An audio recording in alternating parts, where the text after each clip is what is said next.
السلام علیکم۔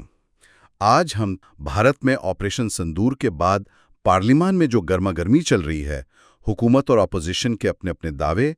لوک سبھا میں آپریشن سندور پر تو خوب گرما گرمی ہے۔ اپوزیشن جو ہے وہ حکومت کے کامیابی کے دعووں کو مان نہیں رہی، ٹھوس ثبوت مانگ رہی ہے۔ یہاں تک کہ مطالبہ آیا ہے کہ بھئی اپنے سارے 35 رافیل طیارے پریڈ میں دکھاؤ۔ جی ہاں، اپوزیشن کئی بنیادی سوال اٹھا رہی ہے۔ مثلاً وہ پوچھ رہے ہیں کہ اگر پاکستان جنگ ہار رہا تھا تو بھارت نے جنگ بندی کیوں مانی؟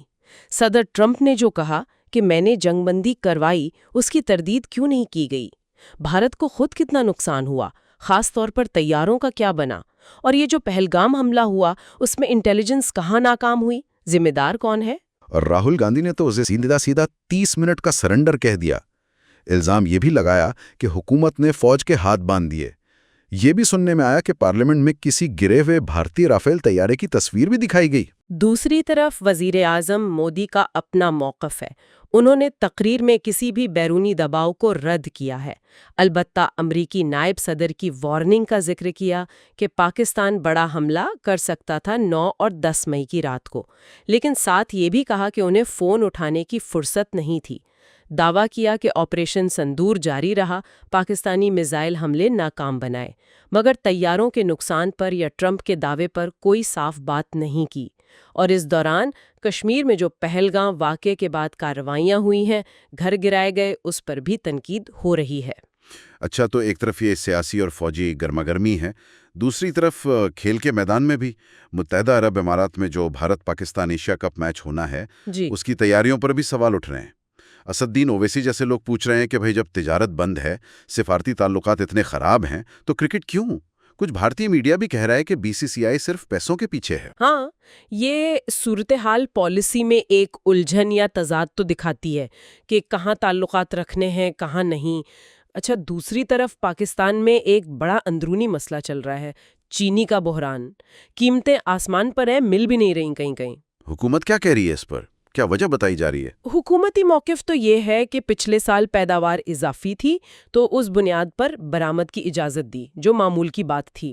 لیکن اس سال وہ جو موسمیاتی تبدیلیاں ہیں، شدید بارشیں، سیلاب، اس نے فصل کو بہت نقصان پہنچایا، تو پیداوار اچانک بہت کم ہو گئی اور یہ بحران بن گیا۔ وہ برآمد کی اجازت دینے، پھر قیمتوں کی نگرانی کے لیے کمیٹیوں میں جو تبدیلیاں ہوئیں، مصدق ملک کو ہٹا کر اسحاق ڈار کو لانا، وہ بھی زیر بحث رہا ہے۔ اور اب اس سے نمٹنے کے لیے کیا ہو رہا ہے؟ کوئی پلان؟ اب حکومت نے ایک کمیٹی بنائی ہے، اسے 30 دن دیے ہیں کہ وہ شوگر سیکٹر کو ڈی ریگولیٹ کرنے کے لیے سفارشات دے۔